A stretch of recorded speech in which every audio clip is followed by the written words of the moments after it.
저희 같은 교회는 개혁주의의 그 신앙을 따르고 있기 때문에 별다른 성상이나 그러한 절기에 크게 의미를 두고 있진 않고, 그리고 매주가 그리스도의 오심을 생각하고 고난을 그리며 부활의 능력을 맛보기 위해서 특별한 절기의 행사를 하고 있지는 않지만, 그러나 설렘 가득한 그 12월 그리고 그 대림절을 맞이하였을 때 다시금 우리의 삶의 그 크리스마스의 그 의미를 되새겨보는 것, 너무나 귀한 은혜라는 것입니다. 그래서 4주간 이 크리스마스의 의미를 한번 살펴보려고 해요. 크리스마스 어떻게 준비해야 될까요? 그리고 또 어떤 마음가짐으로 우리가 그 날을 고대해야 하는 것일까요? 여러 가지 생각을 해보지만은요, 의미적으로 우리가 생각해 볼 만한 그런 날이 있어요.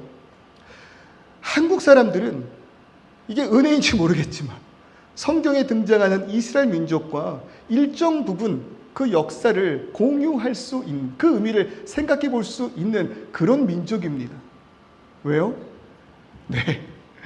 우리나라도 왜 그리 많은 침략이 있었고 왜 그런 아픔이 있었는지 성경에서 이야기하고 있는 그 이스라엘의 역사와 공통된 부분이 참 많이 있다는 거예요. 혹시 이날 무슨 날인지 아십니까? 1945년 8월 15일. 1945년 8월 15일. 여기서 태어난 제 아이들은요, 이거 잘 몰라요. 안타까워요. 언젠가 좀 한국에 보내서 역사 교육을 좀 받았으면 좋겠어요. 부모라도 열심히 가르쳐야겠죠. 혹시 알아요? 1945년 8월 15일. 죄 짓는 거 아니에요. 괜찮아요. 광복절입니다. 광복절이에요. 어려운 말 아니에요. 어떤 의미를 담았냐면 빛을 되찾은 날이란 뜻이에요. 너무나도 안타깝게도요, 조선이 일본의 침략당함으로 인하여 주권을 빼앗겼습니다. 얼마나 그 가운데 많은 아픔이 있었는지. 그러던 가운데 2차 세계대전의 그 막바지, 미국이 그 일본의 그 중심 가운데 8월 15일, 그 광복 이전 8월 6일 원자폭탄을 히로시마에 투하합니다. 그리고 며칠 후에 8월 9일 날 나가사키에 펜맨이라는 그 이름의 두 번째 원자폭탄을 투하합니다. 일본에게도 너무나 큰 아픔이었어요, 사실. 그런데 이 결과로 태평양 전쟁에서 패전을 실감한 그 일본이 연합군을 향하여 무조건 항복을 외치게 됩니다. 아쉬운 건 이것이 자주 독립이 아니었다는 게 참 아쉬워요. 그러나 이날 분명한 것은 일제 치하 가운데 어쩌면 그들의 노예 같은, 그들의 종과 같은 주권 빼앗겼던 그 국민들이 해방하였다는 것입니다. 광복하였다는 것이죠. 그래서 이 날을 기념해서 한국은 매년 8월 15일 광복절로 지정하고 그 의미를 되새기기 위한 그 시간으로 보내는 것 아니겠습니까? 일본의 압제하에서 조선은 빛을 잃었습니다. 자신들의 정체성을 온전히 가지지 못하였다는 거예요. 이름도 개명해야 됐고요. 조선의 왕이 아닌 그 일본의 왕에게 굴복해야만 했습니다. 너무나 비참했던 건 그들의 열심으로 이루어냈던 성취물들이 온전히 자신들을 위한 것으로 사용되지 못했다는 것이에요. 이것이 너무나 뼈아픈 것이죠. 그들의 열심이 그 조국을 위하여 사용된 것이 아니라 그들을 통치하고 있는 일본을 위하여, 그들의 야욕을 위하여 헛되게 사용되었다라는 것, 그것이 열심히 사명대로 그 국가를 위해 충성한 자들에게 너무나 뼈아픈 사건이었다라는 것입니다. 그러나 그럼에도 불구하고 그 나라 가운데 허락하신 그 광복, 그 광명의 빛을 되찾는 순간 어떤 일이 벌어졌습니까? 모든 것이 원래대로, 모든 것이 원래 있어야 할 자리로 돌아갔다는 거예요. 물론 역사적으로 아쉬운 점 참 많고 지금도 해결되지 못한 문제들이 있지만, 그러나 원칙적으로 원래의 주인에게로, 그 국민들에게로 그 땅들이, 그 소유가, 그 주권이 되돌아갔다라는 것이죠. 그러니 8월 15일 이 대한민국 사람들에게는 이 날, 이 의미를 담은 그 날, 어떻게 그 날을 보내야겠습니까? 그날의 진정한 자유를 맛봐야 한다는 것입니다. 남편의 눈치 보면서 남편 좋아하는 음식 차리는 게 아니라 내가 먹고 싶은 음식 차려 먹는 것, 어쩌면 그날의 진정한 자유를 누리는 사람들의 모습일지도 모르겠어요. 그날만큼은 환경 중요하지 아니하고 세상 다른 국가들의 눈치 보지 아니하고 우리들의 자유 주권을 선포하는 그런 날이 광복절에 누려야 할 기쁨 아니겠습니까? 더 나아가 국가가 무엇인지를 생각해보고 마음 다해 내 조국의 이름을 부르며 그 조국을 사랑해 보아야 하지 않겠습니까? 그리고 무엇보다도 광복을 위해서 힘써 생명조차 아끼지 않으신 이 순국 선열들을 기억하고 이 나라를 보호하는 그 군인들에 대한 감사를 누려야 하는 그런 날, 그날이 빛을 되찾은 광복절의 의미 아닐까요? 그럴 때 이런 광복의 의미를 누구보다도 잘 알고 있는 우리가 크리스마스는 어떻게 준비해야 할까? 어떻게 그날을 맞이해야 될까? 먼저 결론부터 말씀드리자면요, 자유하시기를 주님의 이름으로 축원합니다. 진정으로 자유하였으면 좋겠습니다. 왜 그래요? 로마서 8장 2절의 말씀, 예수께서 이 땅에 오심으로 그리스도 예수 안에 있는 생명의 성령의 법이 죄와 사망의 법에서 뭐 했다고요? 너를 해방하였습니다. 예수께서 우리를 죄와 사망의 법에서 해방시키셨으니 우리 그날을 준비하며 그날을 고대하며 예수 그리스도의 은혜와 사랑과 십자가의 독 가운데 진정한 자유를 누려야 한다는 것입니다. 그럴 때 오늘 본문 1장은요, 그 예수님의 오심의 의미를 우리에게 설명하고 있습니다. 예수가 어떠한 존재인지를 요한은 백성들을 향하여 선포하고 있다는 거예요. 예수님 어떠한 분이십니까? 태초에 말씀이 계시니라. 이 말씀이 하나님과 함께 계셨으니 이 말씀은 곧 하나님이시니라. 요한복음의 저자인 요한은요, 이 창세기 1장 1절 태초에 하나님이 천지를 창조하시니라, 그 말씀을 인용하여서 태초에 말씀에 계셨음을 선포합니다. 무엇보다도 우리와 함께 있었던 그 예수가 진정한 하나님이셨음을 선포하고 있다는 거예요. 특별히 여기서 말하고 있는 태초는 창세기 1장 1절의 태초와는 그 의미가 조금 다릅니다. 창세기 1장의 그 태초는 하나님께서 모든 만물을 지으신 그 순간, 그러니까 스타팅 포인트를 말씀하시는 거예요. 그런데 요한복음 1장에서 이야기하는 태초는 어떤 의미입니까? 창조의 순간 이전의 태초를 이야기하고 있는 것입니다. 자, 우리의 시간은요, 시작이 있지 않습니까? 그리고 그 시작이 있으면 우리의 인생에 당연히 무엇이 있습니까? 끝이 있습니다. 그러니까 우리의 시간은 그래요. 우리의 시간은 시작이 있고 끝이 있습니다. 지음받은 모든 만물의 시간이 이와 같습니다. 그런데 하나님의 시간은 이 시작과 끝 안에 갇혀 계시지 않는다는 거예요. 시작 이전을 우리가 뭐라고 부를까요? 시작 이전을 우리가 뭐라고 부를까요? 조금은 철학적인 질문이고요, 조금은 신학적인 질문이기도 하지만 우리는 이 시작 이전을 영원이라고 부릅니다. 시작 이전은 영원이에요. 그러면 조금 더 어려운 문제를 제가 드려볼까요? 맞힐 수 있는 분들은 굉장히 신앙적으로, 신학적으로, 지식적으로 충만하신 분들일 거라 생각해요. 자, 시작 이전을 영원이라고 부른다면 그러면 끝 이후는 뭐라고 부를까요? 영원. 대단하십니다.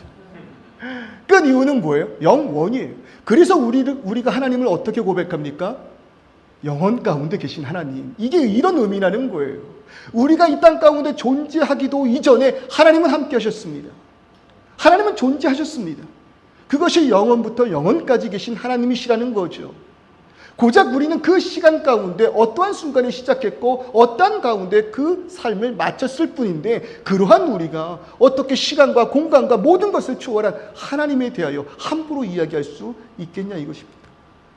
그럴 때에 그런 하나님께서 스스로 비하하사 그 시간 안에 갇히신 사건이 뭐예요? 예수 그리스도의 성육신 사건이라는 것입니다.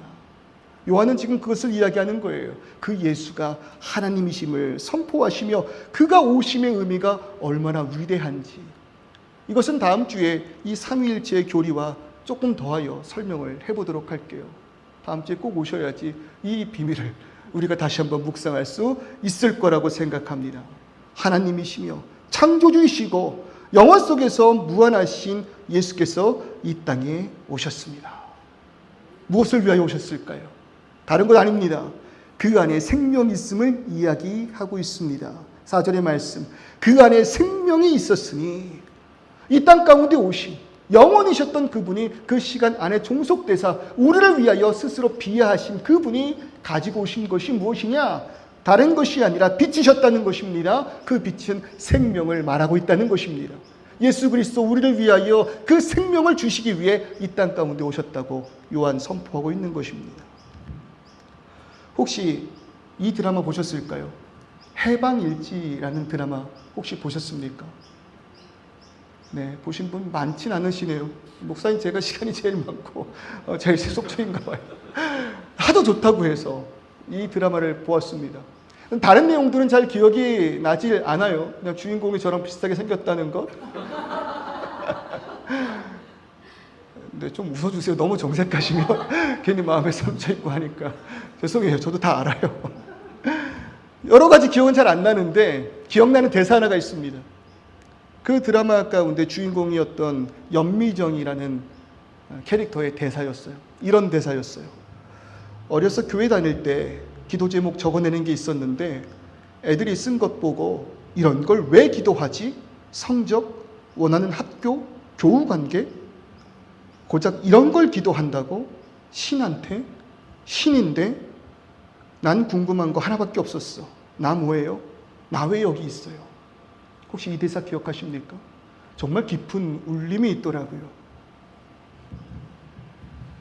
영원이신 하나님께서 스스로 비하하사 이 땅 가운데 오셨단 말이에요. 우리의 그 시간 가운데 종속되사 고난을 입으셨다는 거예요. 그런데 그런 예수를 통하여 우리가 이루고자 하는 건 무엇입니까? 고작해서 뭐라고요? 이런 걸 왜 기도하지? 성적, 원하는 학교, 교우관계, 사업의 확장, 우리 인생 가운데 조금의 삶의 그 회복, 영혼을 주시려고 오신 그분에게, 참된 생명을 허락하시기 위하여 주신 그분에게 우리가 간구하는 것 무엇이냐 이것입니까? 그가 오시기 전 우리에게 생명이 없었습니다. 빛이 없었습니다. 성경은 우리가 빛이 없는 어둠 속에 있었다라고 표현합니다. 당연하죠. 어둠은 존재하는 것이 아니에요. 빛의 부재를 어둠이라고 이야기를 합니다. 빛의 부재를 어둠이라고 이야기를 해요. 저는 개인적으로 이 전도의 그 슬로건이 너무 위대한 슬로건이지만 아쉬움이 있어요. 그리고 신학적으로 조금 오류가 있다는 걸 말씀드리고 싶어요. 예수, 천당, 불신, 지옥. 많이 들어보셨죠? 기독교인이라면 다 한 번씩 들으셨을 거예요. 전철역에서. 또 이곳저곳에서, 사람이 모이는 곳에서 우리 얼마나 그 구호를 외쳤습니까? 예수, 천당, 불신, 지옥. 그런데 잘못된 표현 하나 있어요. 믿지 않으면, 불신하면, 내가 그것을 거부하면 지옥, 그거 아니라는 거예요. 예수님께서 이 땅에 오지 않으셨으면 그냥 그것은 어둠 그 자체라는 거죠.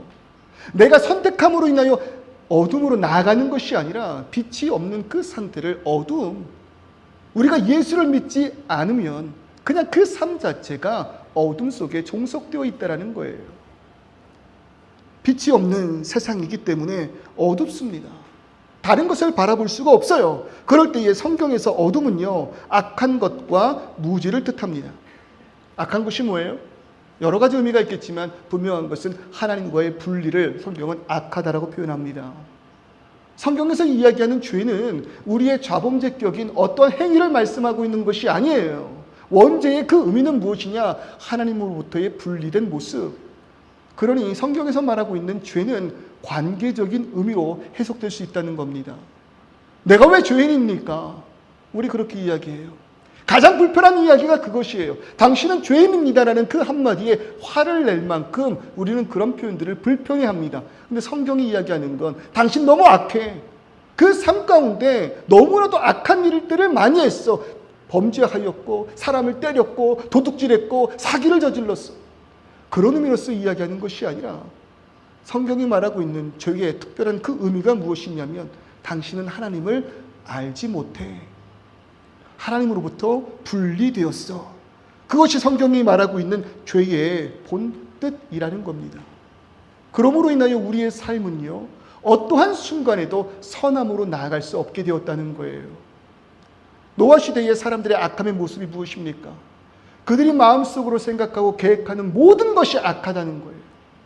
그 악하다라는 건 아침에 일어나서 오늘도 어떤 범죄를 저지를까에 고민했던 자들이란 뜻이 아니라 그들의 삶에 필요한 모든 것을 생각하고 계획하는데 그 가운데 하나님과 관계된 것이 하나도 없더라. 하나님을 위한 일들이 아무것도 없더라. 우리네 인생 가운데 아침에 일어나 학교에 가기 위하여 준비하고 직장에 가기 위하여 준비하고 아이들을 밥 먹이고 하는 그 모든 일 가운데 하나님과 관계된 것이 하나도 없는 우리들의 그 삶이 성경이 말하는 악함의 모습이다라는 것입니다. 그러니 우리를 지으신 그 하나님, 언제나 선하신 그 하나님을 알지 못하니 우리의 그 인생 가운데 스스로 이런 질문 던지는 거 아니겠어요? 나 뭐예요? 나 여기 왜 있어요? 무지한 것입니다. 창조의 목적을 우리가 알지 못함으로 인하여 우리가 무지한 것이에요. 그러니 우리들의 삶의 유일한 소망, 살아남기 위하여 발버둥 치는 것 아니겠습니까? 하나님은 우리를 창조하시고 영원한 생명 가운데 리브하게 하셨어요. 살아가게 하셨어요. 그 삶을 통해서 하나님과의 관계 통해서 우리는 열매를 맺으며 그 열매로 인하여 기쁨, 충만, 가득할 거예요. 그것이 시편 1편에서 이야기하고 있는 시냇가에 심겨진 나무의 복 아니겠습니까? 그런데 그 관계가 끊어져 버린, 죄 가운데 넘겨져 버린 우리들의 그 인생 뭐예요? 살아가는 게 우리들의 당연한 삶의 모습이 아니라 서바이브 하는 게 우리들의 목적되었다는 거예요. 살아남아야 돼요. 살아남기 위하여 더 많은 것들을 모아야 하니 그 가운데 욕심이 없을 수 없겠죠. 더 많은 것으로 내 창고를 채워놔야지만 만족할 수밖에 없겠죠. 그것들을 의지해야만 안심할 수밖에 없겠죠. 그러나 얼마나 많이 모아야 안심하실 수 있겠습니까? 얼마나 많은 것들을 쟁여놓아야지만 우리가 평안할 수 있겠냐고요. 그러니 우리들의 삶에 평안이 있습니까? 행복이 있습니까? 물론 그런 것들이 우리의 삶 가운데 있다 하더라도 전도서의 그 고백은 무엇입니까? 무엇입니까? 모든 것을 다 이루고 모든 것에 참된 능력을 맛보았던 솔로몬의 그 고백 무엇이었냐는 거예요. 헛되고 헛되고 헛되고 헛되니 모든 것이 헛된 인생이다. 살아남으로 발버둥 쳤지만 그 끝에 살아남지 못하는 우리의 존재를 깨닫기 때문 아닐까요? 그러니 우리 인생의 모든 문제의 근원 바로 하나님을 알지 못함입니다. 어둠 가운데 속한 우리들의 죄의 그 모습, 이런 것이 우리들의 진정한 아픔이라는 것입니다. 그때의 빛이 이 땅에 임하였다라고 이야기해요. 나를 살리고 구원할 생명이 우리 가운데 임하셨다 이야기합니다. 영원부터 영원까지 계셨던 하나님이, 창조 주셨던 그분이 피조물의 몸을 입고 무한한 하나님께서 유한한 그 시간과 장소에 종속되사 인간의 손에 죽임당하신 사건, 그것이 성육신의 사건이라는 것입니다. 그것이 무엇을 위한? 나의 생명을 위한. 이것이 얼마나 감사합니까? 이 생명을 소유하시기를 주님의 이름으로 축원합니다. 우리들의 그 심령의 고백이 고작 그런 것을 기도한다고 신에게 나는 허망함이 아니라 진짜 그 생명 안에서 참된 능력을 누리기를 주님의 이름으로 축원합니다. 그런데 사람들의 반응이 어떠합니까? 5절의 말씀 보세요. 빛이 어둠에 비치되 어둠이 깨닫지 못하더라. 더 나아가 10절의 말씀을 보니까 하반절 세상이 그를 알지 못하였고 11절 영접하지 아니하였으니, 빛이 각 사람에게 임하였음에도 불구하고 뭐 했다는 거예요? 깨닫지 못했대요. 알지 못했대요. 스스로 그를 영접하기를 소망하지 않았다는 것이에요. 왜 그렇습니까? 빛이 사실은 불편하기 때문이에요. 빛은요, 어둠으로 인하여 가려진 것들을 밝게 보여줍니다. 보이지 않았던 것들을 보이게 한다는 거예요. 사실 이것이 얼마나 불편한지 모르겠어요. 햇살 좋은 날 커튼을 쫙 치면 빛이 들어옵니다. 순간적으로 기분이 상쾌해지다가 상해요. 왜 그러죠? 먼지가 떠다니는 것들이 너무나도 뚜렷하게 보이기 때문에 순간적으로 기분이 상합니다.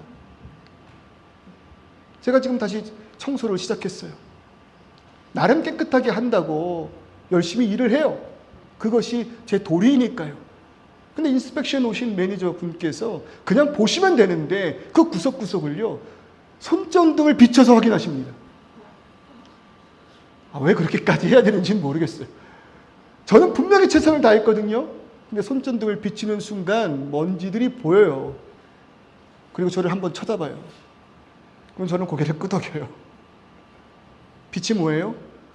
우리 몸에 얼마나 더러운 것들이 묻어 있었는지, 차라리 보이지 않는 것이 편할진데 그것들을 밝히 비치는 것이, 밝혀내는 것이 빛의 역할이라는 것입니다. 보이지 않았다면 편할 텐데, 묻어두면 좋을 텐데. 그래서 우리가 쉽게 하는 말 무엇입니까? 좋게 좋게 가자. 좋게 좋게 가자. 그냥 그렇게 넘어가자. 그게 관행이야. 남들 다 하는 일이야. 왜 너만 그래? 왜 너만 이 공동체를 불편하게 해? 좋게 좋게 가면 될 터인데, 덮어두면 될 터인데, 안 보면 문제가 안 되는 것인데, 그러나 감춘다고 해결되는 것 아무것도 없습니다. 오히려 숨기면 숨길수록 더 골마 터져버리고 나중에 가서는 손댈 수 없는 상황이 발생한다는 거예요. 사람들이 이 땅 가운데 교회를 불편해하는 이유가 무엇입니까? 바로 이것입니다. 빛을 통해 나의 죄됨을 드러나게 하기 때문이라고 생각합니다.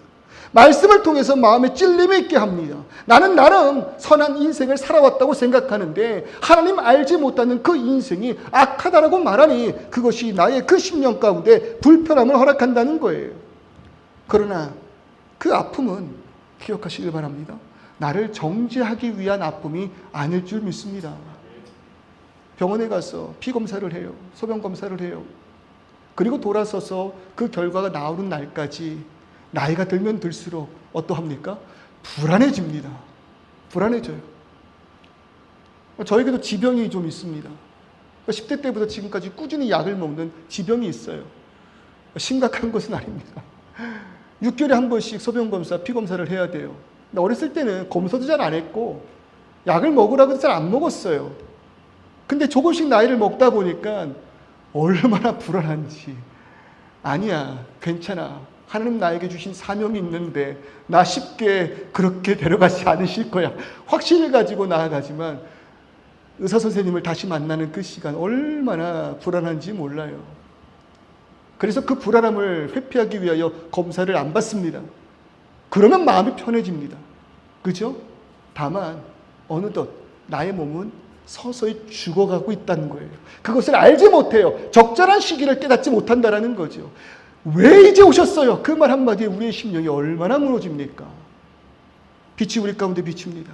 분명히 그것은 우리를 불편하게 할 것입니다. 그러나 제때에 우리의 죄를 회복시키사 하나님의 나라로 인도하기 위한 역사임을 믿으시기를 주님의 이름으로 축원합니다. 나의 상한 심령을 회복시키사 참된 회복의 역사를 통해서 생명으로 인도하는 그 빛이 나에게 비춰졌다는 거예요. 오히려 교회가 세상 속에서 환영받고 환대하고 말씀에 불편함이 없어서 너무 그 교회 가서 예배하는데 즐거워, 부담이 없어, 괜찮아. 그것이 가득하다면 그것이 어쩌면 잘못인지도 모르겠어요. 어쩌면 교회의 능력이 이 땅 가운데 없는 그 이유가 바로 이곳에 원인이 있지 않나 생각해 보게 된다는 거예요. 문제가 있으면 지적하시길 바랍니다. 저에게 좋지 못한 모습이 보인다면 그저 돌아가 주지 마시고 목사님 아니면 제 이름을 불러주셔도 돼요. 내가 당신을 잠깐 하대할게. 현준아 정신 차려. 그렇게 처음 한 사람 한 사람의 성도를 붙들고 눈물 흘리며 기도했던 그 순간 자그만 것 하나에도 감격가에서 예배를 충만하게 드렸던 그때를 왜 기억하지 못하고 왜 하나님 앞에서 의를 나타내며 교만해지기 시작했니? 제발 좀 정신 차려. 어쩌면 그 말을 듣지 못하는 제 인생이 너무나도 불쌍한 인생일 거라고 생각이 들어요. 우리는 불편하게 해야 합니다. 우리로 인하여 우리가 속한 그 공동체가 불편해져야 돼요. 왜요? 관행대로 하지 않는 나의 모습 때문에. 나에게 뻔한 그 손해가 있을 줄을 알지만 그러나 하나님의 그 말씀 가운데 의를 위하여 바로 서기를 원하는 나의 그 모습 때문에 세상이 불편해지는 거예요. 그러나 그 불편함 가운데 참된 자유가 있다는 것 아십니까? 호주에 와서 제일 힘들은 것 중에 하나가 뭐였냐면 카시트예요. 얼마나 불편합니까? 아이를 태우면 그저 그렇게 편안하게 있으면 좋겠는데 엄마 품이 그리운지 그 가시드가 답답한지 얼마나 울음으로 때를 쓰는지 몰라요. 한 번은 놀러 왔던 저희 어머니께서 그렇게 말씀드려요. 그냥 좀 안아라. 뭘 대단한 일을 하겠다고 그걸 태우니 좀 안아라.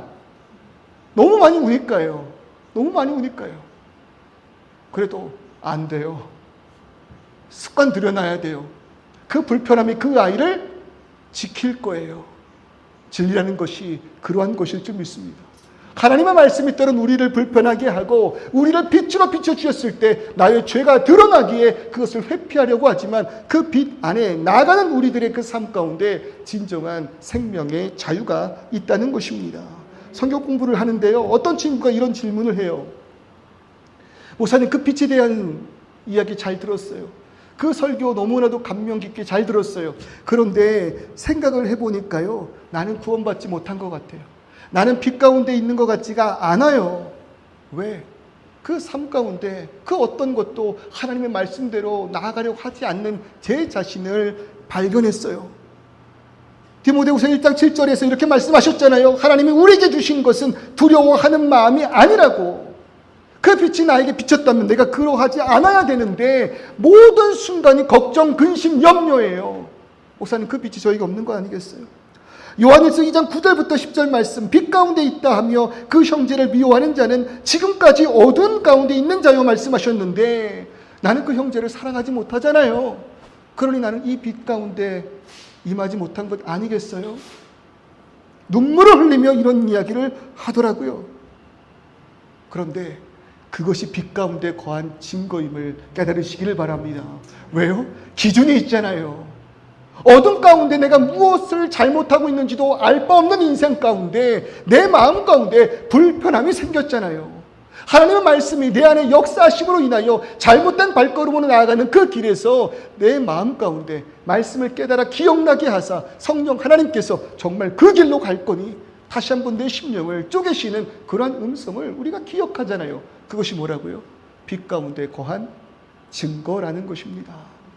매일매일의 삶이 불편하시기를 주님의 이름으로 축원합니다. 그러나 그 길이 곧 나를 살리는 능력됨을 고백합니다.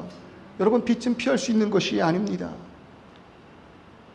어떠한 것은 태양을 피하고 싶어서 아무리 애를 써도 피할 수 없다고 이야기하잖아요. 얼마나 복음적입니까? 얼마나 복음적이에요. 빛은 그런 것이에요. 피하려고 한다고 피해지는 것이 빛이 아니에요. 왜요? 저는 그늘로 들어왔잖아요. 빛의 파동과 파장 가운데 가시광선 하나만을 피한 것뿐이지 그 안에 수없이 많은 파동과 그 에너지를 피할 방법이 없다는 것입니다. 그러니 그 심해까지 그 빛을 통한 에너지가 임함으로 인하여 심해에도 생명체가 살아가는 것 아니겠어요? 여러분, 빛은 그런 것이에요.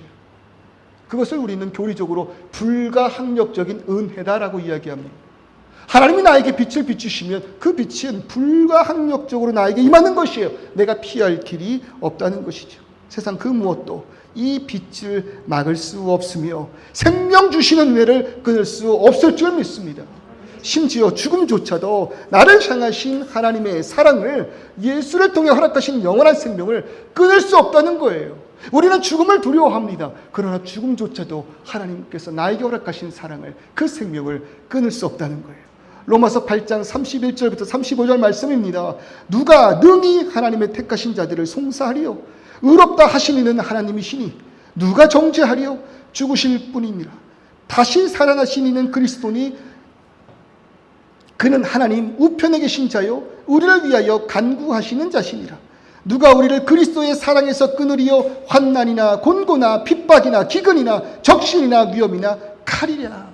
이것이 하나님께서 우리에게 허락하신 사랑의 능력이 줄을 믿으시기를 주님의 이름으로 축원합니다. 환경의 상황으로 끊을 수 없는 사랑, 육신의 아픔으로도 끊을 수 없는 것, 이것이 예수 그리스도의 은혜입니다. 심지어 죽음조차도 십자가에서 나를 위하여 죽으심으로 허락하신 영원한 생명을 끊을 수 없다 이것입니다. 그로 인해 우리는 광명을 얻었습니다. 광복의 날입니다. 크리스마스가 우리에게 그런 의미라고 생각할 때에 죄와 죽음에서 벗어나 참된 자유 누리시는 저와 여러분 되시기를 주님의 이름으로 축원합니다. 그런 의미로 우리 신앙생활에도요, 제발 참된 자유함을 좀 맛보셨으면 좋겠어요. 주일이 여러분에게 어떤 의미이십니까? 생각하면 속이 답답해요. 생각하면 그 심령이 무너져요. 왜 그렇게 해야 할 일들이 많고, 왜 그렇게 그날 내 마음 가운데 참된 자유가 없는 것인지. 그런데 오늘 그 말씀 우리가 다 읽진 않았지만 요한복음 1장 17절의 말씀 보십시오. 율법은 모세로 말미암아 주어진 것이요 은혜와 진리는 예수 그리스도로 말미암아 온 것이니라. 온 것이니라. 누가 하나님의 거룩하심을 나타내는 율법 온전히 지킬 수 있겠습니까?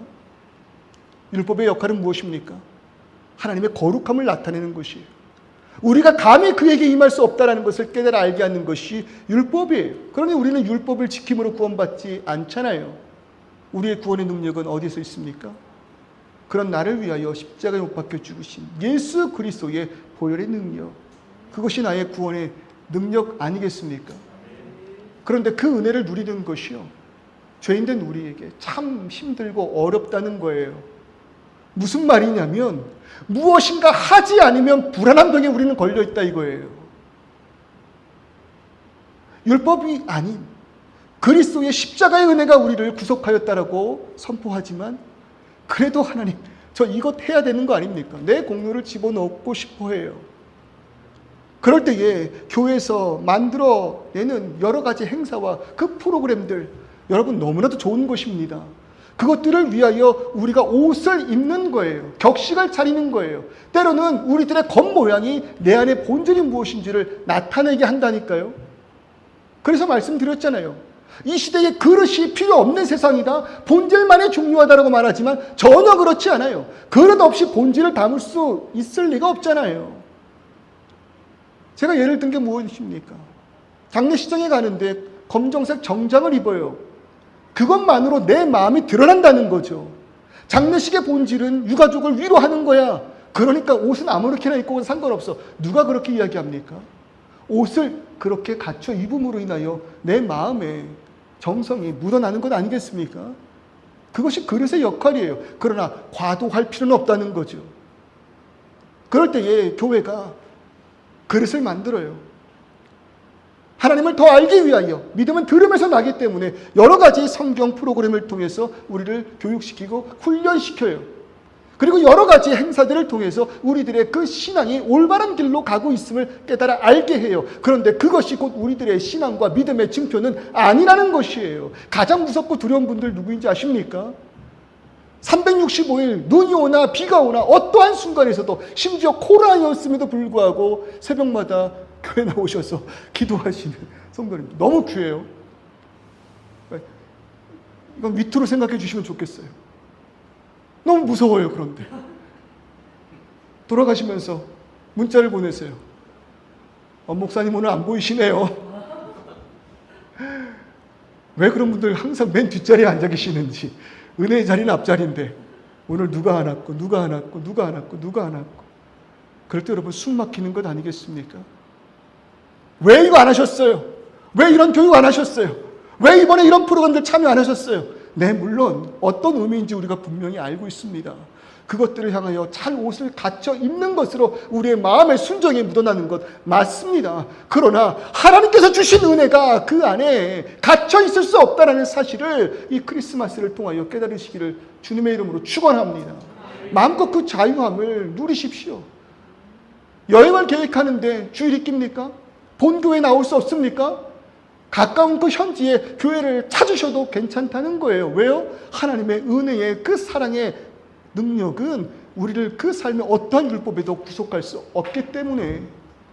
그러니 우리가 복음을 전할 때 심판을 향하여, 지옥을 향하여 외치고 겁을 주고 빠져나갈 길을 제시하는 것이 아니라, 우리가 아직 죄인 되었을 때에 나를 위하여 십자가에 못 박혀 죽으신 그 사랑을 먼저 증거할 때, 그 사랑을 아는 우리가 누가 시키지 않아도 간구하는 마음으로 새벽에 엎드려지는 것 아니겠습니까? 그런 사랑의 욕망으로 인하여 당신 더 알고 싶어서 말씀을 묵상하고 공부하는 것이 당연한 신앙생활 아니겠습니까? 약속드리는 게 있어요. 저도 성경 공부 어디 가서 뒤지지 않아요. 경험해 보신 분들 아실 거예요. 한 주에 성경 공부만 17개, 18개 반을 운영했었어요. 7년 동안 하루도 안 빠지고. 그러나 단 한 번도 수료증을 줘본 적은 없어요. 제 목회 철학이에요. 수료가 무엇입니까? 계속해서 함께 말씀을 통하여 하나님이 어떤 분인지를 깨닫는 것, 그것만으로 우리 충분한 것 아니겠습니까? 그것으로 우리의 권위 살필 필요 없지 않겠습니까? 그럴 때 누군가 진정으로 하나님의 말씀을 더 사모하시는 분들이 있다면 연락 주시기를 바랍니다. 원하시는 시간대에, 할 수 있는 그 시간대에 함께 협력하여 말씀을 나누도록 하겠습니다. 그러나 그런 모든 것들이, 그런 모든 것을 이행한다 하여서 이 가운데 그것이 권위가 되는 분들이 있다면, 그것이 저의 능력과 권위가 된다면 누군가 꼭 와서 말씀해 주시기를 주님의 이름으로 축원합니다. 그리고 참된 하나님께서 허락하신 자유를 누림으로 인하여 그날에 그 무엇도 우리를 붙잡을 수 없는 참된 기쁨이 예수 그리스도의 십자가의 능력임을 선포하시는 저와 여러분 되시기를 주님의 이름으로 축원합니다. 이 시간 우리 이 찬송을 함께 불러봤으면 좋겠어요. 우리들의 그 삶 가운데 참 많은 것 풍족하지만 우리의 육신에 평안함이 있음에도 불구하고 영적인 괴로움이 있을 수 있습니다. 우리의 삶의 그 모든 순간에 발버둥 치지만 그러나 어둠 가운데 답이 보이지 않는 그런 분들도 계실지도 모르겠어요. 해답은 무엇입니까? 정답은 무엇입니까? 빛으로 오신 예수를 바라보는 것, 그것이 우리 인생의 정답일 줄을 믿습니다. 우리가 눈을 들어 주를 볼 때 놀라운 일이 벌어지실 거예요. 속는 데 치시고 예수를 향하여 우리의 시선을 돌려보시길 바랍니다. 오늘 말씀 뭐라고 이야기하고 있습니까? 영접하는 자, 곧 그 이름을 믿는 자들에게 하나님의 자녀가 되는 권세를 주셨다. 다른 종교적 행위를 포함시키고 있지 않습니다. 영접하는 자, I need you, I want to know you. 내가 당신이 필요합니다. 내가 당신을 더 알기를 원합니다. 그 고백이 우리의 모든 문제를 해결하는 키워드라 이것입니다. 그러니 괴로울 그 순간 기억해 주실 그 말씀, 주님의 얼굴 보라, 평화의 주님 바라보아라, 우리의 고백되기를 소망합니다. 다 같이 한번 불러볼까요?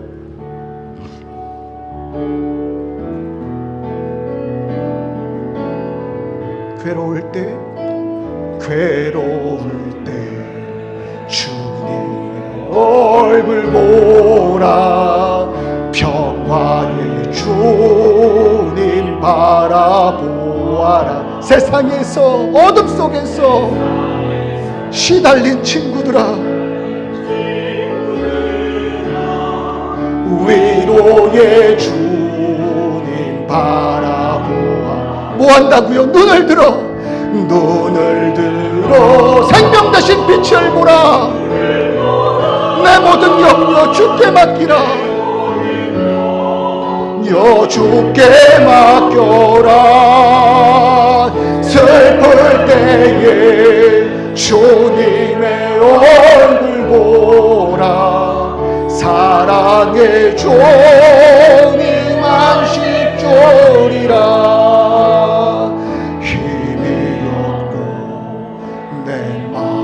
연약할 때 능력의 주님 바라보아라.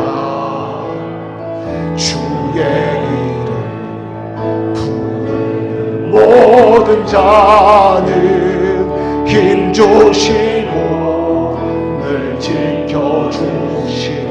눈을 들어 주를 보라. 내 모든 염려 주께 맡겨라. 슬플 때에 주님의 얼굴 보라. 사랑의 주님 안식주리라. 너를 들어 빛 대신 주를 보라. 내 모든 염려 주께 맡겨라. 슬플 때에 주님의 얼굴 보라. 사랑의 주님 안식주. 눈을 들어 저를 보라. 내 모든 영여 주께 맡겨라. 슬플 때에 주님의 얼굴 보라. 사랑의 주님 안식 주리라. 이 시간 우리 잠시 기도합니다. 이 땅 가운데 빛으로 오신 생명 되신 주님을 이 시간 바라보기를 소원합니다. 어둠 가운데 악하고 무죄했던 우리가 예수 그리스도를 영접함으로 인하여 하나님의 참된 백성 되기를 소망합니다. 그럴 때 우리에게 그 빛을 통하여 생명 허락하시고 밝은 길을 허락하여 주시옵소서. 그것이 나를 불편하게 하나 나를 죽이는 빛이 아니요 나를 살리는 빛임을 고백하고 언제나 오르신 하나님의 인도하심을 쫓아 나아갈 수 있도록 성령 하나님이 우리 마음 가운데에 용기와 능력과 순종의 마음 허락하여 주시옵소서. 이 시간 우리 다같이 동성으로 기도하기를 소망합니다. 아버지 하나님, 나의 마음도 부으시옵소서. 나의 마음 붙드시옵소서. 연약한 우리들의 그 심령 가운데 주님을 향한 우리들의 그 모습, 아버지 하나님께서 허락하시는 그 능력을 이 시간 붙잡기를 소원하며 나아가오니 주님여 그 능력의 마음 허락하여 주시옵소서. 그 능력의 믿음 허락하여 주시옵소서. 주님 앞에 더욱더 엎드려지기를 소원하고 간구하는 우리들의 그 심령, 연약한 무너짐이 빛을 통하여 깨달음 받으여 주님을 향해 나아가는 우리들의 심령이오니 주님여 붙들어 주시옵소서. 주님여 붙들고 인도하여 주시옵소서. 아버지 하나님, 주님께서 허락하신 능력을 붙들고 소망을 향하여 나아가는 우리들의 연약한 심령 되게 하실 때 주님, 오직 주님만을 붙들고 나아가는 우리 참된 은혜 백성 되게 하여 주시옵소서. 영접하는 자, 곧 그 이름을 믿는 자들에게 하나님의 자녀가 되는 권세를 주셨다 하였습니다. 이 시간 우리의 어둠 가운데 생명으로 빛을 비추신 예수를 향하여 눈을 두오니 그곳에서 모든 문제가 해결되게 하여 주시옵소서. 아버지 하나님, 구원을 향한 참된 여정을 한 걸음 한 걸음 떠나가는 우리들의 그 삶, 성령 하나님의 인도 없이는 넘어질 수밖에 없사오니 오늘 다시금 말씀 가운데 참된 능력 얻게 하시고 허락하신 그 자유가 이 세상 무엇도 나를 구속할 수 없음을 깨달아 오직 주님께서 허락하신 평안 누리는 우리 모두 되게 하여 주시옵소서. 특별히 마음 가운데 근심과 걱정, 또 삶의 아픔이 있고 심지어 우리의 몸에 그 병마로 인하여 아버지 하나님 육신의 연약함 계신 분들 계십니까?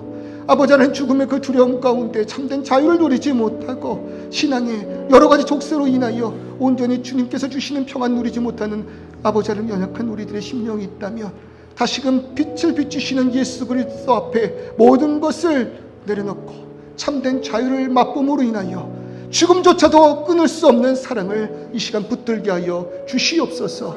예수님의 이름으로 기도드립니다.